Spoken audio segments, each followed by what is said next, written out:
Good morning to you all. Number system class 9 question number 106 हम लोग 1 से लेकर स्टार्ट किए थे और पर डे 10-12 क्वेश्चन जैसा करते हुए भी आपका ये जो है क्लास 9 तक हम लोग आ चुके हैं, जिसमें 106 नंबर तक हो चुका है, 105 तक हो चुका है। आज 106 स्टार्ट करते हैं। चलिए, आपके पास क्वेश्चन पेपर है, आप उससे देख लीजिए। ये बहुत इंपॉर्टेंट नेचर का क्वेश्चन आपका है 106। बहुत बार पूछा है, डिजिट बदल देता है, लेकिन क्वेश्चन इंपॉर्टेंट है। बोला जब किसी निश्चित 3 अंकीय संख्या से 9325 और 8450 में भाग दिया जाता है, प्रत्येक दशा में समान शेषफल प्राप्त होता है, वह संख्या निम्न में से कौन सी है? ठीक है, वह संख्या निम्न में से कौन सी है? अब ये क्या बोल दिया? तो बोला यहां पर आपको 3 अंक का एक नंबर है, ठीक है, ये 3 डिजिट नंबर, जिससे आप डिवाइड करते हैं 9325 को और 8450 को। यहां पे जो रिमाइंडर बचता है, यहां भी वही रिमाइंडर बचता है। और बोला कि बताइए वह संख्या निम्न में से कौन सी है? 135, 125 ऐसे करके आपको ऑप्शन दिया है। 135, उसी तरह से 125 एंड सो ऑन, जो भी ऑप्शन इसमें दिख रहा है, ठीक है, 117, नन, ऐसा। तो सबसे पहले देखिए, इसके लिए एक डिफिनेशन भी आपको लिखा जाएगा। इसका कंसेप्ट एक्चुअली है क्या, वो समझना पड़ेगा। तो अब देखिए यहाँ पर, अगर इस क्वेश्चन को बिना जानकारी पे हम बनाना चाहें तो भी बनेगा। मैंने कहा मैथ्स मेरा बहुत अच्छा नहीं है, लेकिन फिर भी हम आंसर दे सकते हैं, टाइम जो भी लगे। कैसे? बोला कि 3 अंक का एक नंबर बताइए, जिससे इसमें भाग देंगे तो जो बचेगा रिमाइंडर, वही रिमाइंडर उस नंबर से जब इसमें देंगे तो बचना चाहिए। तो बोले ये तो कोई भी जांच कर सकता है। बोले आप 135 लेंगे ऑप्शन से और उससे इसको भाग लगा दिए, 5 बच गया, और उसी 135 से इसको भाग लगाकर आप खुद घर पे देखिएगा 7 बच गया। तो बोले अनइक्वल बच गया, इसलिए वो उत्तर नहीं होगा। 125 से दिए, 125 से इसमें दिए तो सपोज 7 बचा, और 125 से इसमें दिए, यहां भी मान लीजिए मालूम नहीं क्या है, यहां भी 7 ही बचा, तो दोनों में सेम बच गया, तो उत्तर होगा। तो बोले एक तरीका तो ये है टेक्निकल अप्रोच में कि हम इस प्रकार से ऐसे प्रश्न का उत्तर दे सकते हैं। एग्जामिनेशन हॉल में मेरा ये क्वेश्चन मिस नहीं होगा, हम बना सकते हैं, टाइम थोड़ा ज्यादा लगेगा, है ना। अब आइए, अगर हम इसके डेप्थ को जानेंगे तो हमारा समय बहुत कम लगेगा। तो डेप्थ आखिर है क्या, उसको हम एग्जाम्पल से दिखा देते हैं और वही डेप्थ इसमें इंप्लीमेंट कर देंगे। तो ऐसे क्वेश्चन का हिडन कंसेप्ट क्या है, वो आपको पहले हम समझाते हैं। देखिए, कंसेप्ट यही है। देखिए, जब किसी नंबर से, जैसे मान लीजिए ये 5 है और इस 5 से आप 62 में भाग देते हैं, बोले 5 से 62 में देंगे तो रिमाइंडर क्या बचेगा? 2। 5 से 12, 5 60 होगा, 2 बच जाएगा। और बोले 5 ही से अगर 42 में देंगे तो 5 8 40, यहां रिमाइंडर क्या बचेगा? 2। ये क्या हुआ? सेम। इसका अर्थ क्या निकला कि 5 एक ऐसी संख्या है, ठीक है, जिससे आप इन दोनों में भाग देते हैं तो रिमाइंडर इक्वल बचता है। और ऐसे कंडीशन में, ऐसे सिचुएशन में इसका अंतर आप बोलिए ये, तो ये जो 20 अंतर है ना, ये अंतर डिफरेंस, ये इस 5 से बिल्कुल डिविजिबल होगा। 5 × 4 से 20 आता है, मीनिंग 20 5 का गुणज है, मल्टीपल है। तो यही नोट आपको हम अभी लिखाएंगे, तो इसी आधार से ये क्वेश्चन एक्चुअल में बनना चाहिए। क्या बोले कि जब किसी संख्या से, इसका नोट क्या होगा पहले सुन लीजिए, बाद में हम लिखा भी रहे हैं। जब किसी संख्या से 2 अन्य संख्याओं में भाग दिए जाने पर शेषफल प्रत्येक दशा में समान बचे, तो वह संख्या इन दोनों संख्या के अंतर को पूरा विभाजित करेगा। बोलिए, वही तो मोमेंट यहां दिया कि जब किसी संख्या से इन दोनों में भाग देने पर रिमाइंडर इक्वल बचे। अब क्या बचे नहीं बोला है, रिमाइंडर इक्वल बचे, व्हाट एवर में बी, ठीक है। अब क्या बचे इससे मतलब नहीं है, इक्वल बचना चाहिए। 1 बचे तो यहां भी 1, 2 बचे तो यहां भी 2, 3 बचे तो यहां भी 3, ठीक है। तो ऐसे कंडीशन में आपका नियम क्या कर रहा है कि ये नंबर जो भी होगा वो इसके अंतर को पूरा डिवाइड करेगा। तो पहला ड्यूटी बना, इसका डिफरेंस लीजिए। बोले यहां से 5, 12 में से 5 गया 7 हो गया, फिर यहां से 12 में से 4 गया 8 हो गया। ये अंतर है, आप अंतर निकाले हैं, पढ़िए। 5 7 5 12, 8 4 12 1 13, 8 1 9, सही है। ये डिफरेंस जो आया है 875, वो आपके इस 3 अंकीय संख्या से पूरा कटेगा। तो ऑप्शन में आप देखते हैं ये 125 दिख रहा है, जिससे 7 बार में कटता है। 7 5 35, 12 7 84 या 3 87, ये कितने बार में कटा इससे मतलब नहीं है। तो ये आपका फाइनल आंसर हो गया। तो चलिए आप उतार लीजिए, 125 आप उत्तर लगा दीजिए, और हम आपको ये उतारने के बाद में नोट लिखाते हैं, उस नोट के नीचे ये एग्जाम्पल लिखिएगा। उस नोट के नीचे ये एग्जाम्पल, और ये आपका एक्सप्लेनेशन इस क्वेश्चन का तो उत्तर आ गया। अब बोले ऐसे मोमेंट में यहां पर बहुत सारा उत्तर हो सकता है, 3 अंक का और भी कोई नंबर हो जिससे ये कटता होगा तो वो भी उत्तर हो जाएगा। इसीलिए ऑप्शन को देखते हैं तो वहां से तुरंत पता चल जाता है कि वही एक नंबर है 3 अंक का जिससे ये अंतर कटा। बोले आपको कोई भाग वगैरह नहीं देना पड़ा, अंतर लिए उत्तर आ गया। चलिए ये उतार लीजिए और नोट लिखाते हैं जल्दी।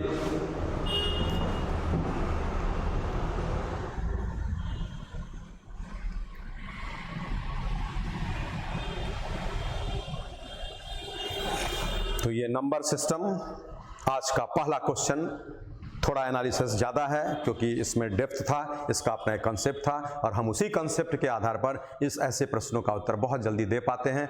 कोई दिक्कत नहीं है, ऑप्शन का हेल्प हम ले लिए चूंकि और जल्दी पकड़ा जाए। नहीं भी लेंगे तो इसको हम फैक्टराइज कर देंगे, जैसे 5 यहाँ देखकर समझ जाएंगे 5 से करता है तो काटते हुए आपको वहाँ 3 अंक का एक नंबर दिख जाएगा, जो दिखेगा उत्तर हो जाएगा। ऐसा किसी प्रश्न में यहाँ 2-3 उत्तर हो सकता है बाय द वे, तो उसके लिए ऑप्शन में कोई एक ही दिखता है तो वो उत्तर हो जाएगा जो दिखेगा। ठीक है, चलिए नोट लिखेंगे। जब किसी संख्या से, उतारिए, जब किसी संख्या से 2 अन्य संख्याओं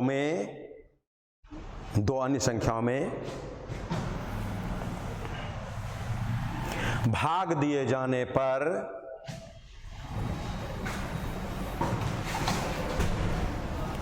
शेषफल प्रत्येक दशा में एक समान प्राप्त होता हो, एक समान प्राप्त होता हो तो वह संख्या उन दोनों संख्याओं के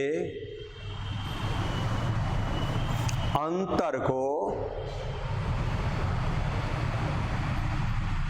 पूर्णतया विभाजित करती है, अंतर को पूर्णतया विभाजित करती है। चलिए हो गया। इसीलिए ऐसा मोमेंट जब भी मिलेगा ये एसएससी और पीओ दोनों के लिए इंपॉर्टेंट, रेलवे है ना, सभी एग्जाम्स के लिए आप यूजफुल मानेंगे। तो ऐसे क्वेश्चन को हम लोग इसी नियम से बनाएंगे। अब आप सीक्वेंस के अनुसार आ जाइए क्वेश्चन नंबर 107 पर। ये 107 आपसे क्या बोल रहा है, देखिए क्वेश्चन आप खुद बनाइए, पढ़िए। अब यहाँ से हम लोगों को जो है ना ये 107 में बात थोड़ा बदल गया है। देखिए बोला 81 के कुल कितने फैक्टर्स होंगे, 120 के कुल कितने फैक्टर्स होंगे, 30 के इवन फैक्टर्स कितने होंगे, 860 के ऑड फैक्टर्स कितने होंगे। फिर आपसे बोल दिया है इसी तरह से प्रोडक्ट के रूप में इसके भाजकों की कुल संख्या, मीनिंग फैक्टर सी यहाँ भी पूछ रहा है। उसके बाद में फिर आपसे बोल रहा है कि 420 के सभी भाजकों का योगफल क्या होगा। इतने तरह का आपको क्वेश्चन इसमें दिया हुआ है। तो देखिए सबसे पहले हम यहाँ आएंगे फैक्टर्स के कंसेप्ट पर। फैक्टर्स तो गुणक हिंदी में और मल्टीपुल होता है तो गुणज, ठीक है। तो बोले ये फैक्टर्स है तो अर्थ क्या निकलता है, जब यहां पर आप 8 लिखते हैं तो 8 कैंसिल किस किस से होता है, कंप्लीटली डिविजिबल किस किस से होता है, तो वो है 1 से 2 से 4 से 8 से, ऐसा। तो ये जो भी दिख रहा है ना यही सब फैक्टर्स होता है 8 का, और इन सभी से 8 डिविजिबल है, इसलिए 8 क्या है तो 8 इज ए मल्टीपल ऑफ किसका, तो 1 2 4 एंड 8, 1 2 4 एंड 8, मीनिंग है इन सारे का ये मल्टीपल है, गुणज है। तो अर्थ क्या निकल रहा है कि किसी भी संख्या को विभाजित करने वाली, ध्यान सुनिए, किसी भी संख्या को विभाजित करने वाली सभी संख्याओं को उसका फैक्टर्स कहा जाता है। और फैक्टर्स जब भी होगा तो सबसे छोटा फैक्टर ऑलवेज 1 होगा और सबसे बड़ा फैक्टर ऑलवेज वह संख्या खुद। इतना अच्छा डिफिनेशन है। किसी भी संख्या को विभाजित करने वाली सभी संख्याओं को उसका फैक्टर्स कहा जाता है, हिंदी में गुणक बोलते हैं। और ये फैक्टर्स होता क्या है तो आपको 1 2 4 8 इस 8 के लिए, तो अर्थ क्या निकला कि किसी भी संख्या को कैंसिल करने वाले सभी नंबर्स को हम उसका फैक्टर बोलेंगे। और वो सभी नंबर्स में क्या होगा तो मिनिमम फैक्टर ऑलवेज 1 होगा और मैक्सिमम फैक्टर उसका जो होगा ऑलवेज वह संख्या खुद होगा। इसका विपरीत इन सभी संख्याओं से 8 डिविजिबल हो जाता है, इसीलिए ये सभी संख्या 8 का तो फैक्टर्स था और 8 जो निकला वो इन सभी संख्याओं का गुणज हो जाता है, मीन्स मल्टीपुल हो जाता है। अर्थ क्या निकला? किसी भी संख्या का मल्टीपुल उससे प्रायः बड़ा, किसी भी संख्या का मल्टीपुल उससे प्रायः बड़ा और उसके बराबर हो सकता है। तो इतना अच्छा डिफिनीशन है। तो अर्थ क्या निकला कि नॉर्मली किसी भी संख्या का, जैसे देखिए यहां पर बोले हम इस 4 का जब मल्टीपल्स का बात करेंगे तो यहां पर 4 आएगा, 8 आएगा, 12 आएगा, 16 आएगा, इसका कोई लिमिटेशन नहीं होगा, ये इनफाइनाइट होता है। किसी भी संख्या का मल्टीपल्स अनगिनत होता है। 4 का पहला फोल्ड, 4 का दूसरा, 4 का तीसरा, 4 का चौथा, 4 का 100वां, 4 का 1 लाखवां, कहां तक आप जाएंगे? इनफाइनाइट बोलते हैं उसी को। तो ये हो गया। और 4 किस किस से कटता है वो लिखते हैं, 1 से, 2 से, 4 से। ये सभी फैक्टर्स ऐसे। इसीलिए आप यहां पर देखिए, ध्यान से सुनेंगे, बस सुनना है, समझना है। 4 का सबसे छोटा फैक्टर 1, सबसे बड़ा फैक्टर 4। 4 का सबसे छोटा गुणज 4 और बड़ा का तो कोई लिमिटेशन नहीं है। अर्थ क्या निकला कि किसी भी संख्या का फैक्टर्स उसके बराबर या उससे छोटा होता है। किसी भी संख्या का फैक्टर्स उसके बराबर या उससे छोटा होता है। किसी भी संख्या का मल्टीपल्स उसके बराबर या उससे बड़ा होता है। चलिए जल्दी से नोट कर लीजिए, ये जो एग्जांपल लिखा हुआ है हम बिल्कुल क्लासरूम के जैसा आपको पढ़ा रहे हैं, ये कोई वीडियो नहीं है, ऑफलाइन में जैसे पढ़ते थे उसी हिसाब से। जल्दी से आप नोट डाउन करिए। तो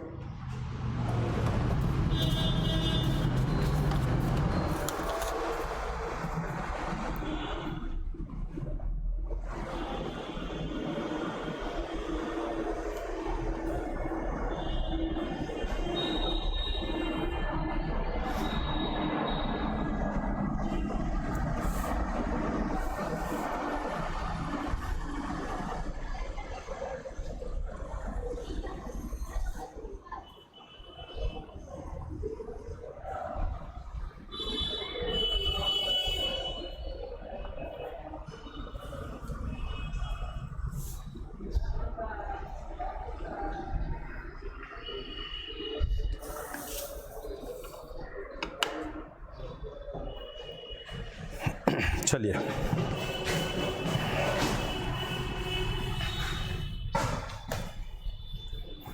अब यहां पर सोचिए कि इसी में आपसे क्वेश्चन बोल देता है इस प्रकार से कि 8 के कितने फैक्टर्स हैं। कैसे? ये क्वेश्चन हो गया, 8 के कितने फैक्टर्स हैं। बोले एक तरीका तो यही है सॉल्यूशन कि 8 1 से कटता है, सोचेंगे 2 से भी कटता है, 4 से भी कटता है और 8 से भी कटता है, तो ये 1 2 3 4 हुआ, तो हम इसका आंसर लगा देंगे कि 8 के टोटल 4 फैक्टर्स होते हैं। कैसे? लेकिन बोले ये 8 जो दिख रहा है ये इससे बड़ा नंबर भी दे सकता है, तो आपके सिलेबस में नंबर कितना बड़ा देगा? तो 3 अंक का 120, 125, 180 है ना, इसी तरह का 240, ये सब नंबर आपको दिया जा सकता है। बोले जब हम 240 के कितने फैक्टर्स हैं पूछेंगे आपसे, तो 240 के लिए 1 से कटेगा, 2 से, 3 से, 4 से, ऐसे करके 5 से, 6 से, कब तक सोचिएगा। इसीलिए ये कोई मेथड नहीं हुआ, ये छोटे नंबर वाले में आप लगा सकते हैं, लेकिन थोड़ा बड़ा नंबर देगा तो ये मेथड जेन्युइन नहीं हुआ, अप्लीकेबल नहीं हुआ, हम अप्लाई नहीं कर सकते। इसीलिए इसके लिए हम लोग सीखेंगे कि 8 के कितने फैक्टर्स हैं, तो यहां पर आप जल्दी बना पाएंगे। और उसके लिए कैसे बना पाएंगे, तो इसमें क्वेश्चन देता है 8 के कितने फैक्टर्स हैं, 8 के कितने इवन फैक्टर्स हैं, 8 के कितने ऑड फैक्टर्स हैं, ये सब क्वेश्चन आपको उसमें सीरियली दिया हुआ है। तो देखिए अभी आइए कितने फैक्टर्स हैं इन टोटो। तो इसमें क्या होता है ना कि यहां जो नंबर क्वेश्चन देगा वो 2 तरह का होता है। कुछ नंबर ऐसा होता है जो किसी एक ही के आधार पर आधारित होता है, और कुछ नंबर ऐसा होता है जिसमें बेस 2-3 तरह का, 4 तरह का हो सकता है। जैसे देखिए ये जो 8 है ना, इसको बेसिकली ऐसे फैक्टराइज किया जाता है, जैसे 2 से कटा, फिर 2 से कटा, फिर 2 से, अब तो नहीं कटेगा। अर्थ क्या निकला, 8 बराबर में 2 इंटू 2 इंटू 2, जो 2 का 3 पावर हो गया। और ये 8 बराबर जो 2 का 3 पावर हो गया, तो इसी 3 पावर में हम लोग यहाँ पर 1 जोड़ देते हैं और उत्तर दे देते हैं कि इसके 4 फैक्टर्स होंगे। तो चलिए हम जैसे आपको लिख कर दें ना, ऐसे ही आप उतार लीजिए और इसी हिसाब से उत्तर आ गया। बोलिए जब कोई आधार आपको जो क्वेश्चन देगा ऐसा हो जो किसी एक ही आधार पर पावर देकर एडजस्ट हो जाए, तो उसके लिए बस वो काम करिए और जो आपको पावर होगा उसको 1 जोड़ देंगे तो उत्तर आ जाएगा। जल्दी से उतारिए, इसको टाइम दे रहे हैं, उतार लीजिए।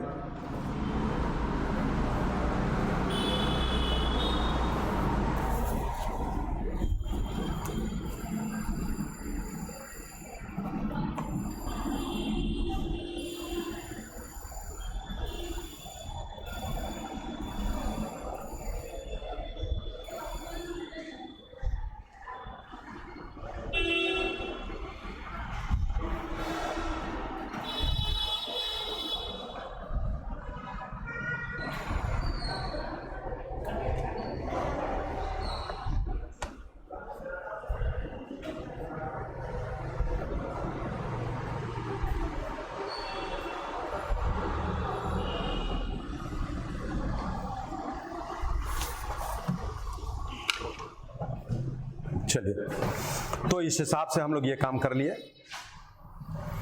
अब इसी जगह पर एग्जाम्पल आपको हम देते हैं कि कुछ नंबर ऐसा होता है जो आपको दो दो पर भी ब्रेक होता है, ठीक है। तो फिर यहाँ से समझने के लिए हम लोग क्वेश्चन ये लिखते हैं ऐसे, ये देखिए 20 के कितने फैक्टर्स हैं, ये 20 के कितने फैक्टर्स हैं। बोले 20 के लिए भी सोचिए ऐसे 1 2 डिविजिबल जिससे है 4 5 10 20, ये हम अंदाज लिया है, मिसिंग भी हो सकता है, आप भी केयरफुली देख लीजिए।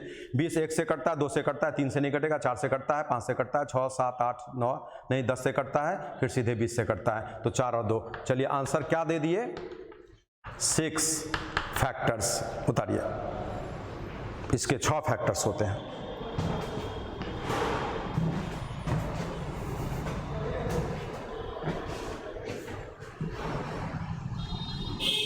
लेकिन यही जब 20 आएगा हम लोग कैसे बनाएंगे, तो इसके लिए अब भरबली, ऐसे तो आप ये काम कर सकते हैं, इस प्रकार से ऐसे करते हुए इससे निकाल सकते हैं, ये भी हम दिखा देंगे, लेकिन पहले भरबली करिएगा। देखिए हम वो 8 में भी वहीं से स्टार्ट करते हैं। देखिए बोला 20 के कितने फैक्टर्स हैं, तो 20 को आप ब्रेक करिएगा प्राइम बेस में। तो चलिए एक शब्द हम प्राइम बोल दिए, इसके बारे में भी जानकारी देंगे। तो 20 को प्राइम बेस में ब्रेक करना है, मीनिंग प्राइम बेस वैसे बेस को बोलते हैं जो नंबर और छोटा न हो, उसी को प्राइम बोलते हैं। जैसे हम 3 को प्राइम बोलेंगे क्योंकि 3 उससे छोटा नहीं हो सकता है।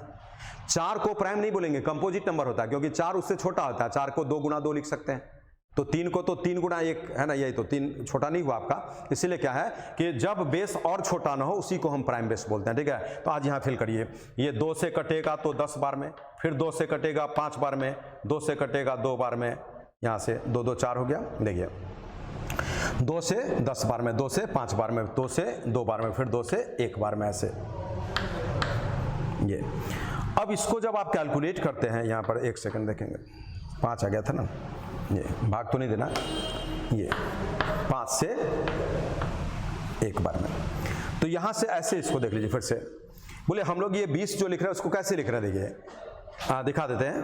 तो 20 है, कैसे बन रहा है, 2 से 10 बार में, 2 से 5 बार में, और 5 से 1 बार में। चलिए हो गया। इसी को आप अरेंज करिए, तो 2 का स्क्वायर गुणा में 5, जिसको हम 5 पर 1 पावर लिखते हैं, ये वाला लिखा जाता है जब ये लास्ट हो जाए। तो यहाँ पे कितने फैक्टर्स हैं, तो बोले इसको एक बड़ा करेंगे, जो हम आपको कॉपी में स्पष्ट लिखा देना ऐसे, इसको एक बड़ा करेंगे, इसको भी एक बड़ा करेंगे, मीनिंग जो भी पावर आपको दिखेगा ना, सभी पावर्स को एक एक बड़ा करना है, तो बड़ा कर दिए। और बड़ा करने के बाद म्यूचुअली गुणा करेंगे, तो बोले यहाँ से क्या है आपका 2 1 3, और यहाँ से आपको 2, तो 3 दूना 6, कितना उत्तर आ गया, 6 फैक्टर्स उतार लीजिए। इसीलिए हम इजीली ऐसे प्रश्न का उत्तर दे सकते हैं, जल्दी से उतारिएगा।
चलिए अब यहां तो हम आ चुके कि 20 के कुल कितने फैक्टर्स हैं।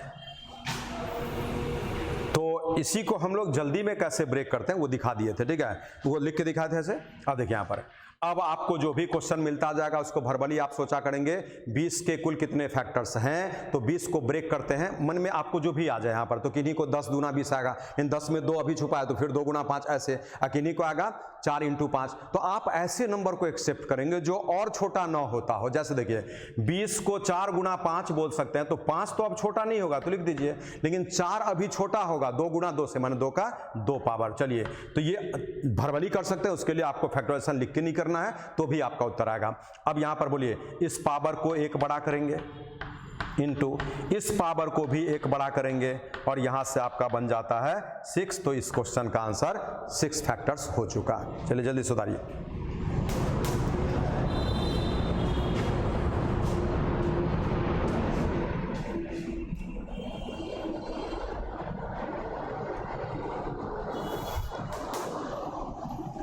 चलिए अब धीरे धीरे हम नंबर आपको बड़ा कर रहे हैं। अब आते हैं इसी जगह पर 60 के कितने फैक्टर्स हैं, how many factors are of 60। बोले 60 के कितने फैक्टर्स हैं, तो इस 60 को आप तो लिख कर, है ना, जिनका बेस कमजोर हो तो आप ये लिख कर काम कर लेंगे, ठीक है। ये हम बाद में दिखाएंगे क्योंकि यही चीज हम वर्बली लाने का तरीका आपको समझा रहे हैं। अगर उससे कर लेंगे तो आपके लिए आसान होगा। देखिए 60 को हम लिखेंगे 15 गुणा में 4, 4 को लिख देंगे 2 का स्क्वायर, ये बेस अब तो छोटा नहीं होगा। अब 15 गुणा 4, 15 को लिखेंगे 3 गुणा में 5 ऐसा, तो चलिए हो गया।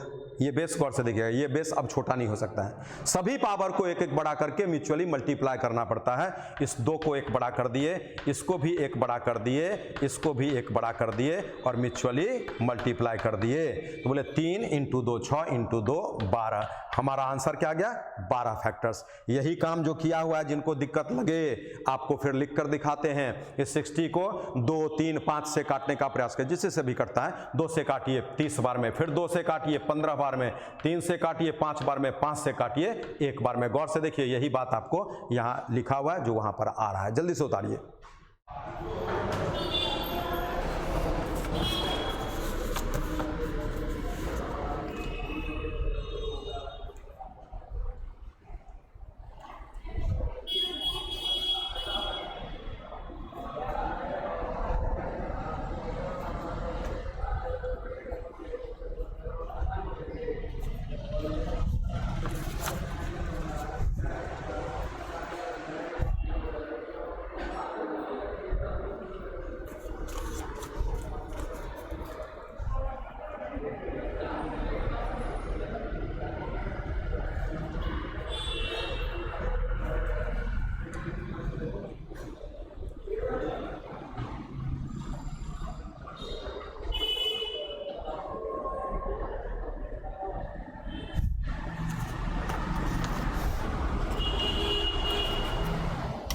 चलिए फिर हम आगे बढ़ते हैं इसी में। देखिए अभी ये आपको कंसेप्ट दिया जा रहा है और जितना हम कंसेप्ट दे देंगे तो 4-5 क्वेश्चन है वो तो आपसे खुद बन जाएगा वो। तो देखिए अब यहां पर आते हैं इससे आगे बढ़कर 120 के कितने फैक्टर्स हैं, 120 के कितने फैक्टर्स हैं ऐसे।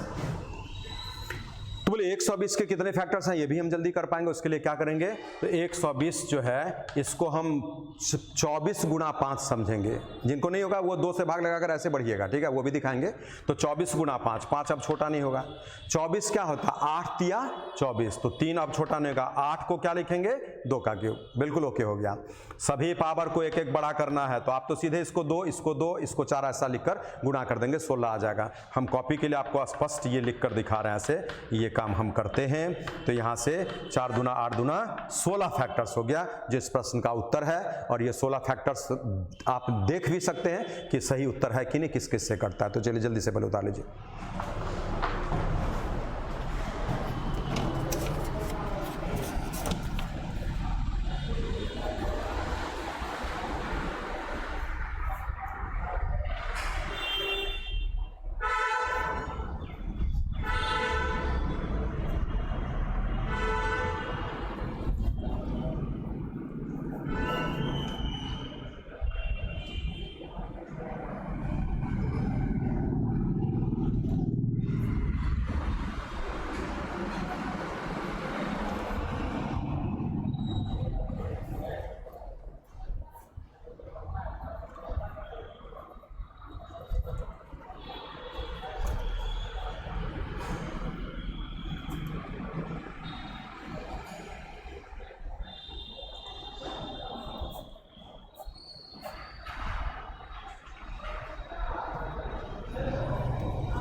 चलिए अब इसको देखिए, ये जो 120 लिखा है, जिनको खुद नहीं होगा तो क्या करिएगा, 120 ऐसा लेकर के लगातार इसको आप डिवाइड करते हैं। जैसे 2 से कर दिए 60 टाइम्स में, फिर 2 से कर दिए 30 टाइम्स में, फिर आप 2 से कर दिए 15 टाइम्स में, फिर 3 से 5 टाइम्स में, और 5 से 1 टाइम में। अब इसको अरेंज करके देखिए तो 2 3 बार है, तो वही 2 का क्यूब लिखा हुआ है।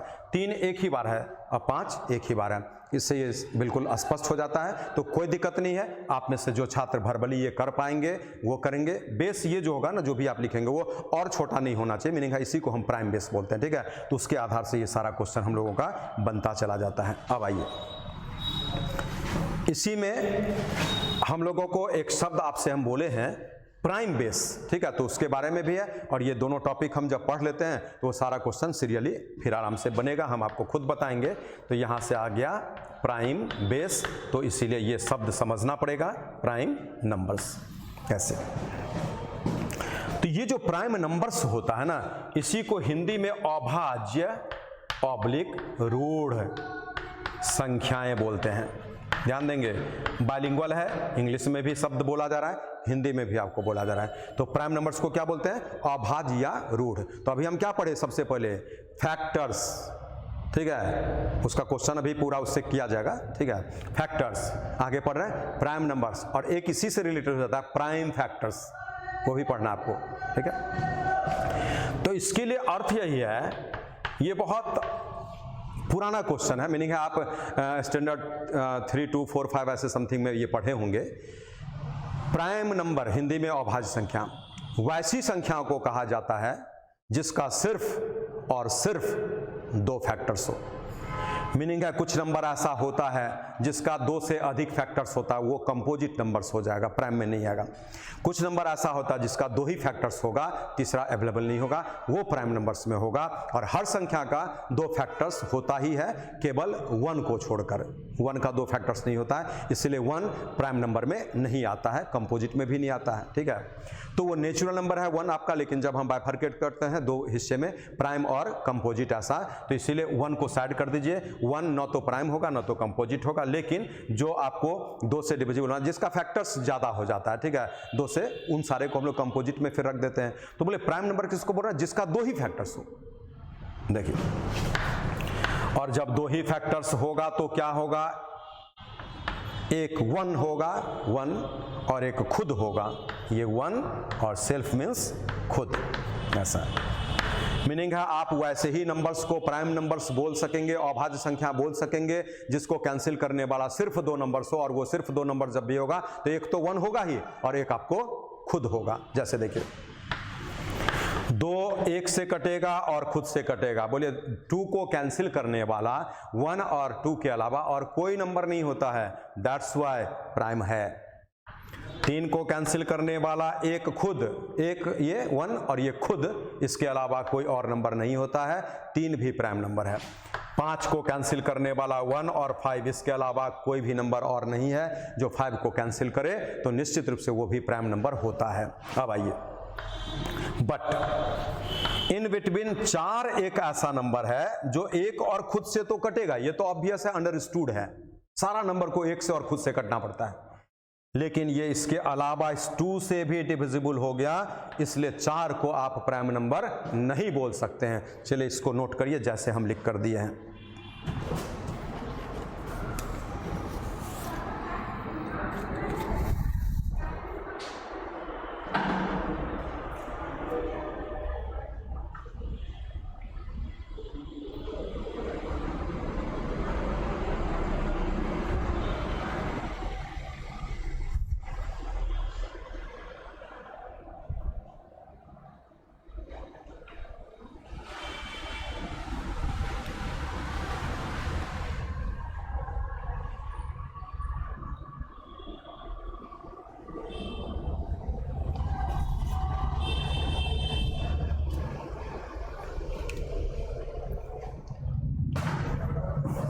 चलिए, अब यहां पर जो सिचुएशन आ चुका है, प्राइम नंबर्स, इसके बारे में सोचेंगे।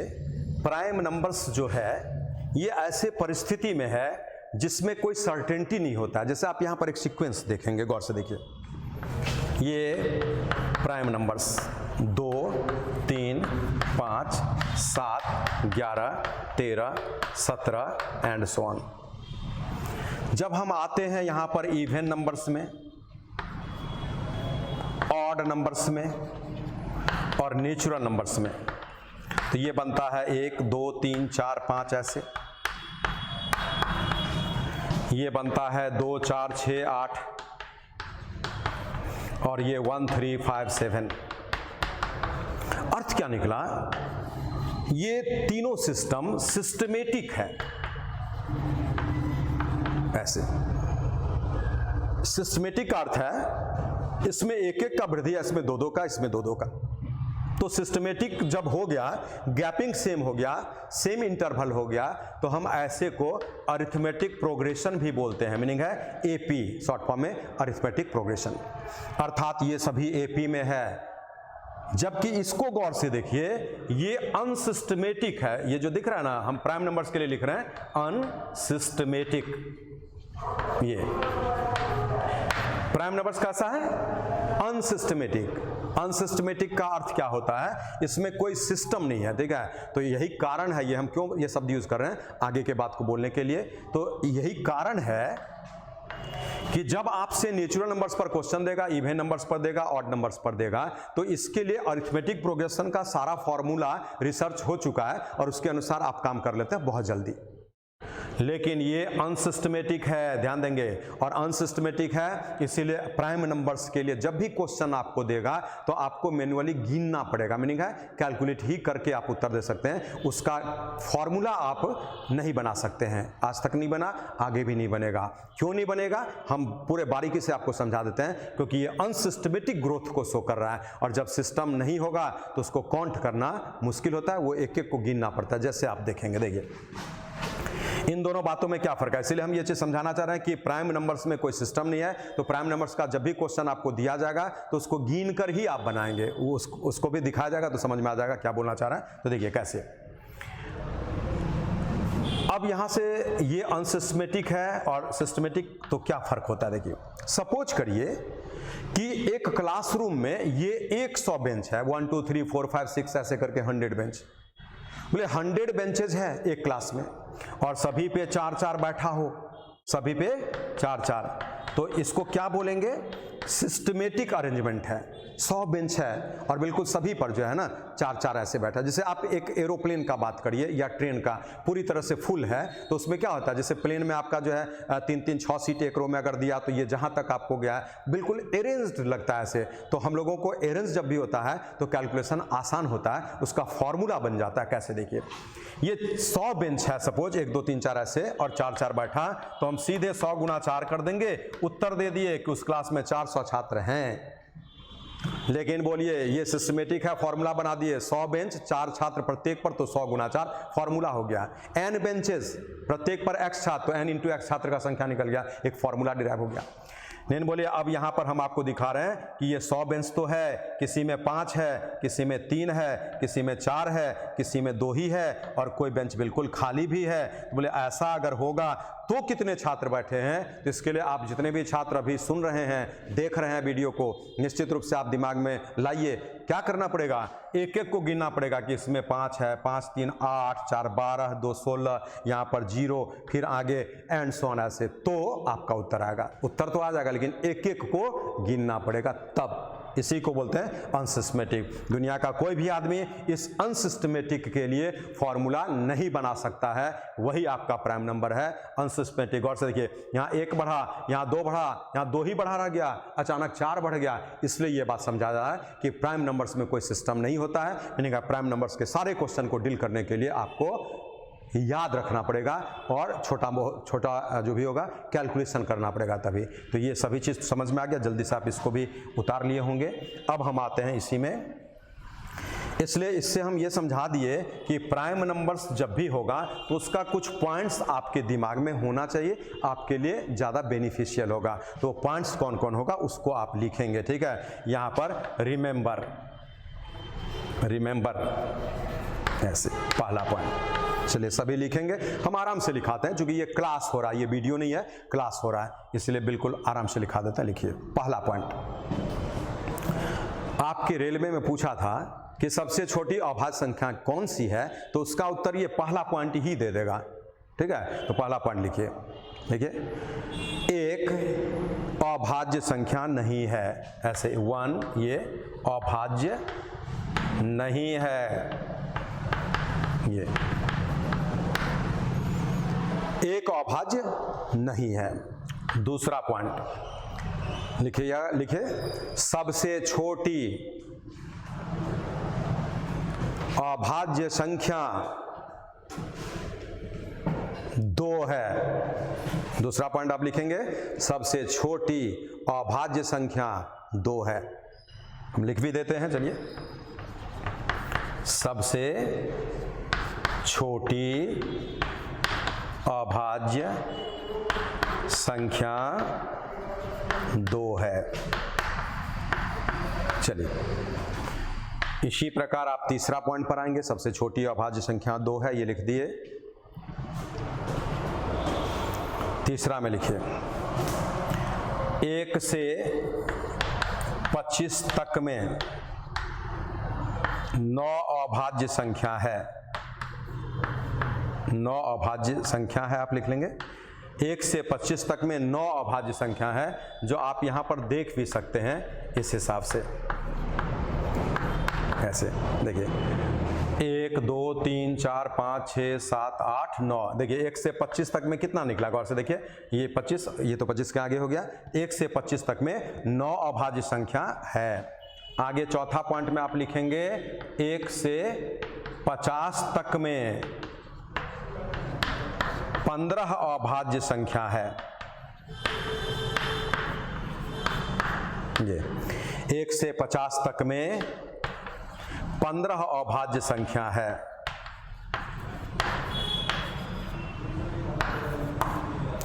उसके बाद लिखेंगे 1 से 75 तक में 21 अभाज्य संख्या है। 1 से 75 तक में 21 अभाज्य संख्या है। फिर लिखेंगे 1 से 100 तक में 25 अभाज्य संख्या है। इतना पॉइंट आप लिखिए, फिर हम आते हैं, इस पर डिस्कशन होगा।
चलिए, अब ये तो हो गया कि आपको फिर से एक बार हम रिकॉल भी कराते हैं कि जब किसी संख्या को विभाजित करने वाली सिर्फ और सिर्फ 2 संख्याएं हो तो उसे प्राइम नंबर कहा जाता है, अभाज्य संख्या कहा जाता है, रूट संख्या कहा जाता है। और सिर्फ 2 ही नंबर्स अगर डिवाइड करने वाला होगा तो उसमें ऑब्वियस है कि एक 1 होगा और एक खुद होगा। एक अभाज्य संख्या नहीं है। क्यों नहीं है? क्योंकि किसी भी अभाज्य के लिए 2 types of factors must be there. Meaning है किसी भी अभाज्य के लिए 2 तरह का फैक्टर्स होना चाहिए। जैसे 5 अभाज्य है क्योंकि उसका 2 फैक्टर्स है, एक 1 है और एक 5 है, बाकी न तो ज़्यादा न तो कम। एक अभाज्य नहीं है क्योंकि उसका एक ही तरह का फैक्टर होता है, इसलिए अभाज्य नहीं है। आपके रेलवे में पूछा था सबसे छोटी अभाज्य संख्या कौन सी है, तो उसका उत्तर हम लोग स्पष्ट लिख दिए, सबसे छोटी अभाज्य संख्या 2 है। तो ये इस हिसाब से पॉइंट पढ़िए, एक अभाज्य संख्या नहीं है, सबसे छोटी अभाज्य संख्या 2 है। 1 से 25, 1 से 50, 1 से 75, 1 से 100 का एक हम इंटरवल बना लिए और उसमें कितने प्राइम नंबर्स हैं, तो आपको क्वेश्चन पूछा जा चुका है ये वाला 1 से 100 तक में कितनी अभाज्य संख्या है, तो गिनने में टाइम लग जाता है, इसलिए हम पॉइंट आपको नोट करा दिए, क्योंकि ये तो चेंज होगा नहीं, तो 25 उसका उत्तर आ जाता है।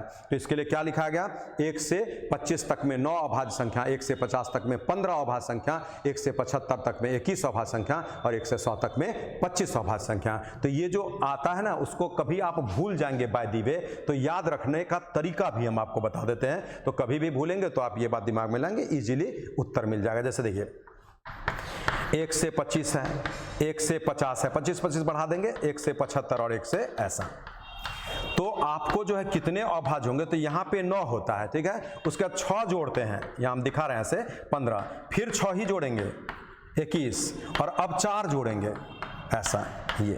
ये याद रखने के लिए एक सिस्टम बताया गया कि 1 से 25, 1 से 50, 1 से 75, 1 से 100 ये स्लैब बना दीजिए और पहले 9 उसमें 6 जोड़िएगा, 15 फिर 6 जोड़िएगा, किस आप 4 ही जोड़िएगा, 25 तो कभी भूलेंगे तो आप बिना गिने हुए रिकॉल कर लेंगे। चलिए अब इसी में क्या होता है कि बोलिए आपसे क्वेश्चन अगर ऐसा बोलता है एक बड़ा नंबर दे करके, चलिए हमारे पास कंसेप्ट आया है, लेकिन क्वेश्चन आपको एक बड़ा नंबर करके ऐसे देता है, देखिए यहां पर 123 अभाज्य है अथवा नहीं, अभाज्य है या नहीं, तो ये तो हम आपको ऐसे करके दिखा रहे हैं क्वेश्चन के रूप में।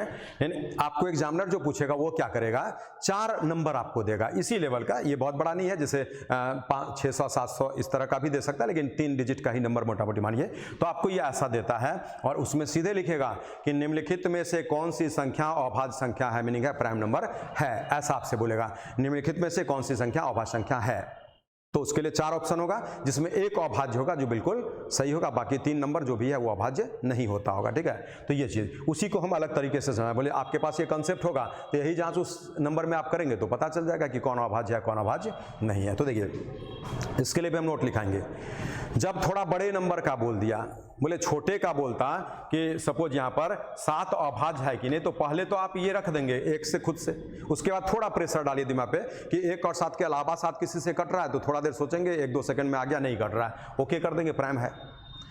8 के लिए भी तो 1 और 2 ऐसा, 1 और 4 तो 1 और 8 तो लिख देंगे, 1 और खुद से, उसके बाद थोड़ा और प्रेशर देंगे, 1-2 सेकंड लगेगा, तो फिर मन में आ गया ना कि 2 से भी ये कटता है, इसलिए ये प्राइम नहीं होगा। ये बिल्कुल इसी प्रकार से 123 के लिए भी सोचना है, तो आपको क्या करना पड़ेगा, 123 लिखकर यहां पर आप 1 लिखेंगे, यहां 123 लिखेंगे, इससे तो कटना ही है इसको, और सोचेंगे कि क्या किसी और से ये कटता है कि नहीं, तो बीच में यहां पर सोचना पड़ेगा कि शायद 3 से कटे, 5 से, 7 से, 9 से, 13 से, 11 से, कुछ भी ऐसा, तो इसी में आपको सोचने में टाइम लगेगा।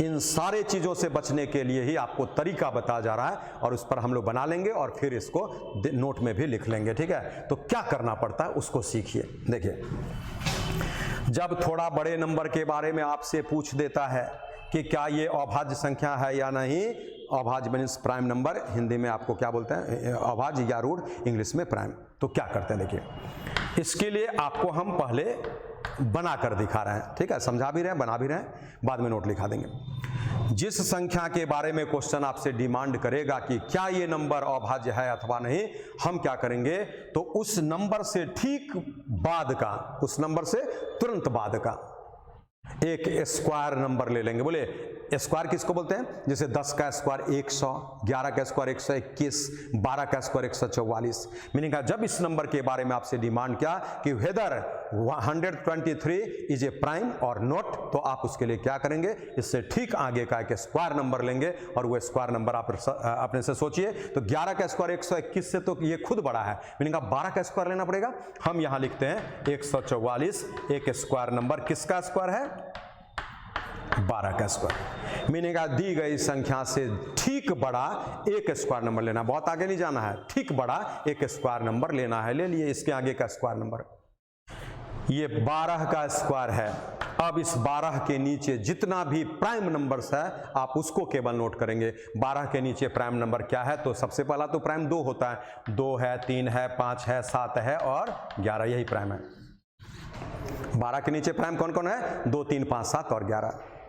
तो बोले अब आपका ड्यूटी बना कि सिर्फ इतने में से, वहां जो बीच में बोले थे ना कि 1 और 123 के बीच में बहुत नंबर है, उनमें से सबके बारे में सोचना है, वो आपको अब नहीं करना है। अब क्या करना है, इसी में से सोचना है। बोले 2 से ये नहीं कटेगा क्या, क्योंकि यहाँ पर 2 से तभी कटता जब इस जगह 0 या इवन डिजिट होता, 2 से तो नहीं कटेगा। फिर आप 3 से लगाएंगे, 3 4 12 कट रहा है, 3 से कट गया, गौर से देखिए 3 से 41 बार में कट रहा है, तो बस 3 से कट गया। तो आप बोल दीजिए सीधे, अब आगे कुछ मत करिए, 123 अभाज्य बोलिए, क्या बोलेंगे, नहीं है। ये क्यों अभाज्य नहीं है, क्योंकि 123 जो है आप देख सकते हैं 1 से तो कटेगा ही, इससे भी कटेगा, और इसके अलावा 3 से कट रहा है, 3 4 12 और 1 ऐसा 41 टाइम्स में कट रहा है। तो इसीलिए इसके कारण अभाज्य संख्या ये नहीं होगा। तो चलिए यही इसका तरीका है जांचने का। हम उतना मेहनत क्यों करते, अपने से सोचते किससे कट रहा नहीं कट रहा, कुछ मिस हो सकता है तो आपको खुद लगेगा कि ये सही उत्तर हम देकर आए हैं, लेकिन हो सकता है कि उत्तर आपका गलत हो जाए। इन सारे चीज़ों से बचने का यही तरीका है कि हम इस तरीके से बढ़ेंगे, दी गई संख्या के तुरंत बाद का एक स्क्वायर नंबर लेंगे, वो जिसका भी स्क्वायर है उसके नीचे के सारे प्राइम नंबर्स को नोट करेंगे, उनमें से किसी भी एक से कट जाता है तो दी गई संख्या प्राइम नहीं है, इनमें से किसी से भी अगर नहीं कटे तो निश्चित रूप से प्राइम है। तो चलिए पहले नोट कर लीजिए, फिर इसका नोट हम आपको डिफिनेशन में लिखाते हैं। जल्दी उतारिए।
चलिए नोट कर लिए होंगे, अब इसका केवल नोट लिख लीजिए। देखिए, दी गई संख्या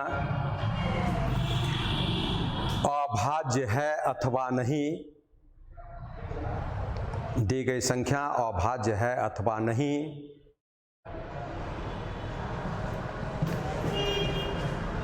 ऐसे सभी प्रश्नों को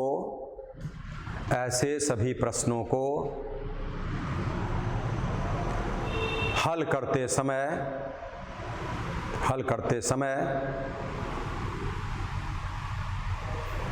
दी गई संख्या से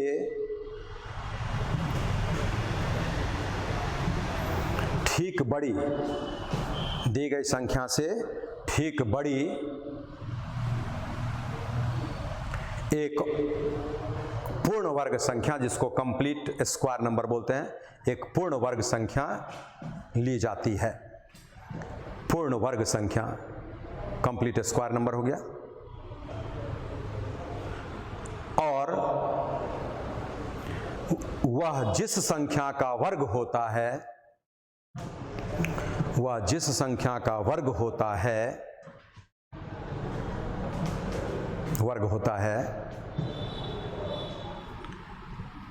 वह प्राप्त किया जाता है तथा उससे नीचे ऑब्लिक देकर छोटी सभी अभाज्य संख्याओं को लिख लिया जाता है। सभी अभाज्य संख्याओं को लिख लिया जाता है। अभाज्य संख्याओं को लिख लिया जाता है और उनमें से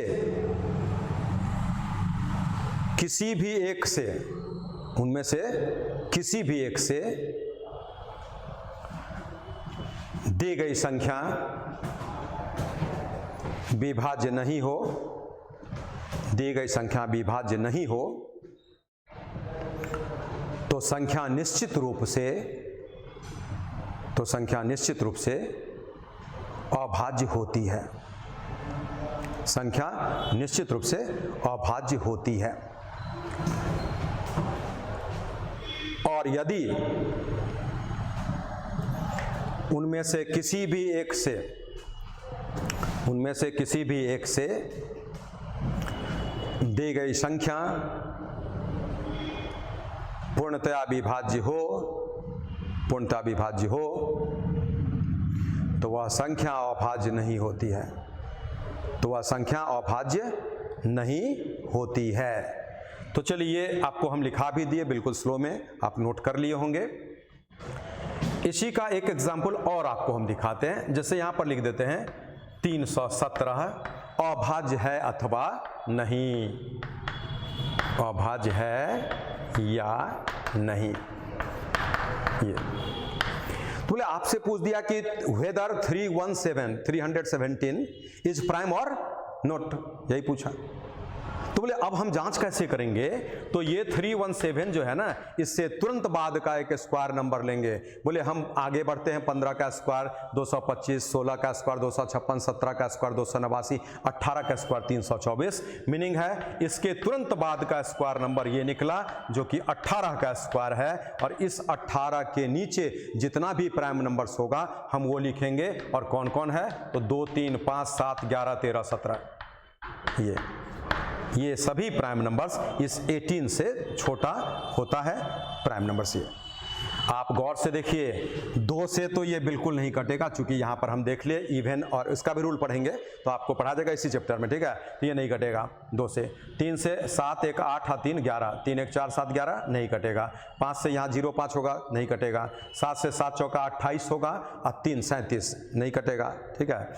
11 से 7, 3, 10, 1, 9 नहीं कटेगा। 13 से 13 दूना 26, ठीक है, 26।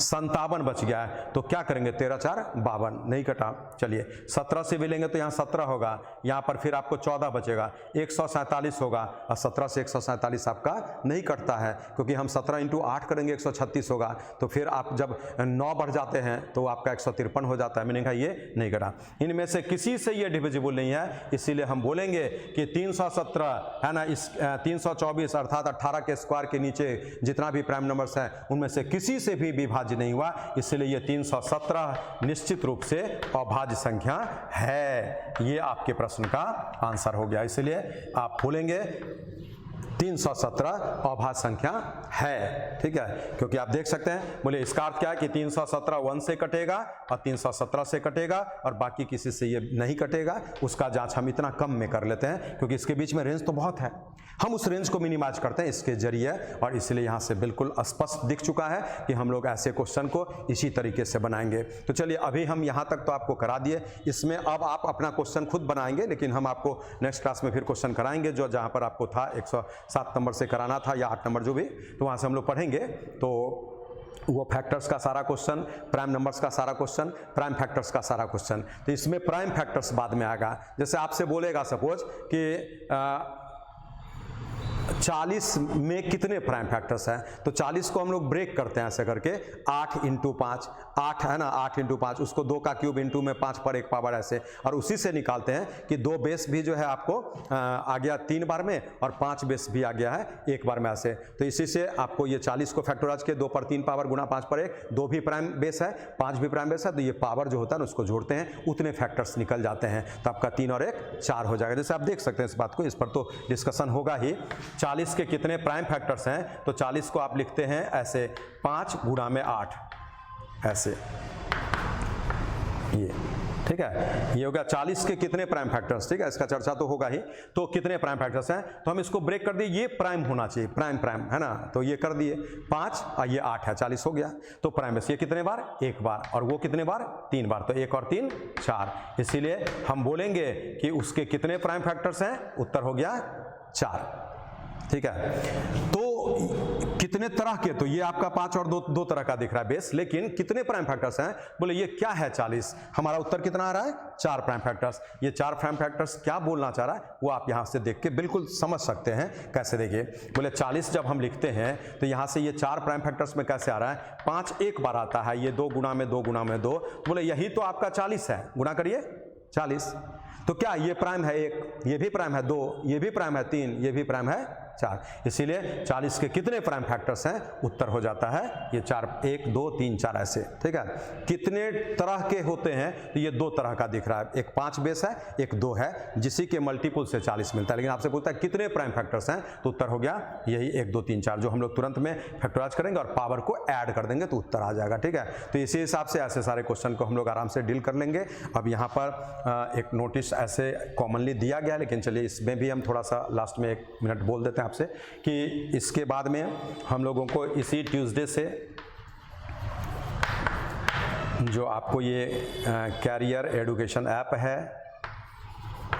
ठीक है, कैरियर एजुकेशन, इसी ऐप पर क्लास आपका चलेगा और इसमें इसी ट्यूसडे से, और इसमें वही छात्र क्लास कर पाएंगे जो यहाँ के ओल्ड स्टूडेंट थे। उनके लिए सिस्टम एक वीडियो में दिया गया है जो आप उसको देखे होंगे और उसी के हिसाब से काम करेंगे और उसके अंतर्गत सारे छात्र ज्वाइन कर लेंगे और ज्वाइन करने के बाद में आप इसी पर सारा कोर्स करेंगे और ये पूरा साल तो आपको बिल्कुल अभी करना ही पड़ेगा जैसा मोमेंट आपको चल रहा है। ठीक है। इसलिए ये जो भी परिस्थिति आएगा हम लोगों का वो ऐप का बात जो भी है वो अलग है, वो ऐप ऑलवेज चलता रहेगा ऑफलाइन के बावजूद भी। ठीक है। तो वो ऑनलाइन में क्लास उसका होता रहेगा, बाकी ऑफलाइन जब भी खुलेगा तो खुलेगा, तब तक के लिए इसी से। तो आपको ये ऐप डाउनलोड कर लेना है। इसके बाद में ट्यूसडे को, मंडे के इवनिंग में या ट्यूसडे को मॉर्निंग में आपको जो है इसके लिए इसका यूजर आईडी दे दिया जाएगा, पासवर्ड दे दिया जाएगा, जिससे आप वही छात्र क्लास कर पाएंगे जो यहाँ पर जुड़े हुए हैं। एक मोबाइल से एक ही छात्र क्लास कर पाइएगा, क्योंकि उस मोबाइल नंबर पर वो लिंक जाएगा, उसके अनुसार एक छात्र उससे क्लास कर पाएगा। तो जिनको भी क्लास करना है वो निश्चित रूप से इसी ऐप को डाउनलोड करके इसके जरिए आप झा क्लासेस से जुड़ जाएंगे,